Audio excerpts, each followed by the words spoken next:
अस्सलाम वालेकुम। आज मैं आपके साथ शेयर करूंगी चने का साग बनाने की रेसिपी। सरसों का साग तो आप बहुत शौक से खाते हैं, लेकिन आप अगर चने का साग इस तरह से बनाकर तैयार करेंगे और खाएंगे तो आपको बहुत ही ज़्यादा मज़ा आएगा, क्योंकि ये बहुत ही ज़्यादा टेस्टी बनता है। इसको बनाना भी बेहद आसान है। तो चलिए बनाना शुरू करते हैं। इसके लिए यहाँ पर है चने का साग। चने के साग को मैंने यहाँ पर तोड़कर काटकर अच्छे से धो लिया है। इसको काटने का तरीका ये है, इस तरह से इसकी एक टहनी होती है, इसके ऊपर इस तरीके से पत्ते लगे होते हैं। तो इस तरह से इन पत्तों को पहले तोड़ लें। इस तरह से तोड़ने के बाद जो इसकी बड़ी वाली टहनी है इसको फेंक दें। अब इन पत्तों को अच्छे से धो लें। इसके बाद छुरी की मदद से बिल्कुल बारीक इस तरीके से इनको काट लें। तो तमाम साग को मैंने इसी तरह से काट लिया था। अब इसको बनाएंगे। इसको बनाने का तरीका भी बहुत ही डिफरेंट और बहुत ही आसान है।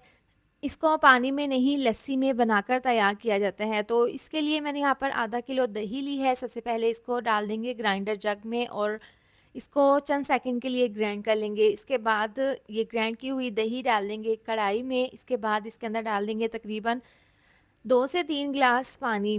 तो अब ये लस्सी तैयार हो गई है। इसको दही में नहीं, लस्सी में बनाकर तैयार करेंगे। अब चूल्हा नीचे से जलाकर लस्सी के अंदर तमाम कटा हुआ साग डाल देंगे। अच्छा, इस साग के अंदर बहुत ही ज़्यादा रेत होती है। इसको आपने अच्छे से खुले पानी में धो लेना है। इसको कवर करके पकने के लिए रखेंगे तकरीबन 5 मिनट के लिए। इसके बाद यहाँ पर है 1 कप मूँग की दाल। इसको खुले पानी में 3 से 4 बार धोकर इसको 30 मिनट के लिए भिगोकर रख देंगे। अब चने का साग जो पकने के लिए रखा था मीडियम टू लो आँच पर, ढक्कन खोलकर चेक कर लेते हैं। नीचे से देखें ये पकना स्टार्ट हो गया है। इसका कलर भी चेंज हो गया है। जो ऊपर वाला साग है अभी ग्रीन है, तो इसको एक दफ़ा मिक्स कर लेंगे ताकि अच्छे से ये साग पक जाए। मीडियम आंच पर इसको पकाएंगे। इस तरह से मिक्स करने के बाद अब इसके अंदर बाकी के चंद एक मसाले डाल देंगे। तो सबसे पहले इसमें डाल देंगे गुलाई में कटी हुई हरी मिर्चें। 8 अदद ये हरी मिर्चें हैं, ये इस तरह से डाल देंगे। आप इसको चॉप करके भी डाल सकते हैं।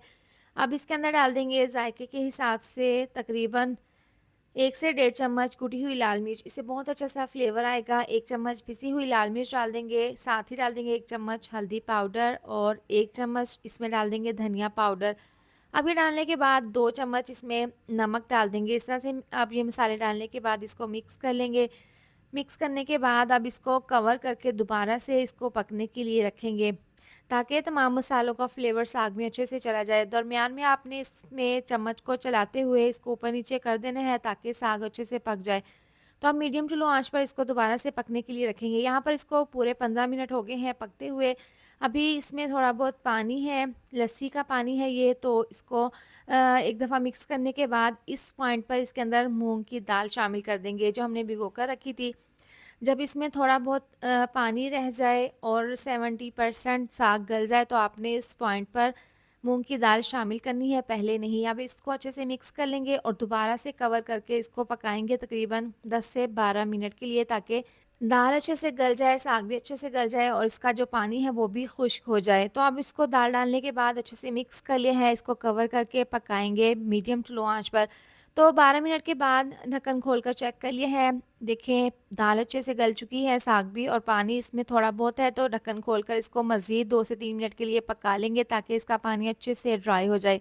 इसको पकने के लिए रखेंगे दूसरे चूल्हे पर। इसका ज़बरदस्त सा खुशबूदार तड़का तैयार कर लेंगे। पैन में 1 कप ऑयल को अच्छे से गर्म करने के बाद 4 चम्मच चॉप कटा हुआ लहसुन डाल देंगे। साथ ही जैसे ही इसमें ज़बरदस्त सा कलर आएगा, अच्छी सी खुशबू आने लगेगी, ये तो हम ये तड़का चने के साग के अंदर इस तरीके से लगा देंगे। इसको अच्छे से मिक्स कर लेंगे। यकीन करें इसको बनाने का तरीका बहुत ही आसान है और डिफरेंट है और खाने में भी बहुत ज़्यादा टेस्टी लगता है। आप इसको इस तरीके से बनाएं, बहुत ज़्यादा ये मज़ेदार बनता है। तो अब इसको अच्छे से मिक्स कर लेंगे। तड़का लगाने के बाद 1 से 2 मिनट के लिए इसको अच्छे से चूल्हे पर तेज़ आंच पर मिक्स करते हुए पका लेंगे। बहुत ही मज़ेदार सा ये चने का साग तैयार है। अब चूल्हा बंद कर देंगे। बहुत ही अच्छी सी इसकी खुशबू आ रही है। अब इसको सर्व कर लेंगे। आप भी इस तरह से बनाएं, इसको एक बार ज़रूर ट्राई करें। इसके साथ ही वीडियो अच्छी लगी हो तो लाइक शेयर सब्सक्राइब कर दें। मिलते हैं नेक्स्ट वीडियो में। अपना बहुत सारा ख्याल रखें। अल्लाह हाफिज़।